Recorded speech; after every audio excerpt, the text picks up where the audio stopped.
রওজা পাকের জিন্দা আমাদের জন্য সুপারিশ করবে, সে ক্ষমতা নবী আছে, আল্লাহ দিয়েছেন।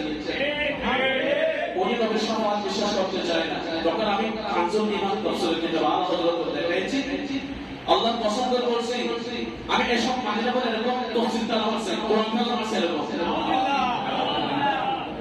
তখন যখন আমি বললাম আপনারা সালাতের নামাজ আমরা পড়বো, উনি বলেছে সালাতের নামাজ আপনি কথা পেয়েছেন, সব আমাকে রুমে ডেকে এজন্য আমার সাথে প্রশ্ন করুন। আমি হাদিসে পাকে পেয়েছি। কোথায় হাদিস?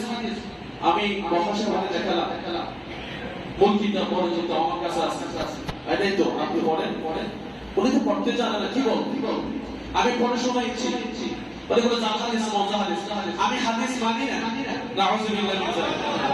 উনি বলেছে আল্লাহ কসম করে বলছে মসজিদের ঘরে আমার পিছনে আল্লাহ করবে। তখন আমার কেউ ছিল না, আমি ছিলাম, উনি ছিল, আল্লাহ ছিল, আমার ফেরেশতা ছিল।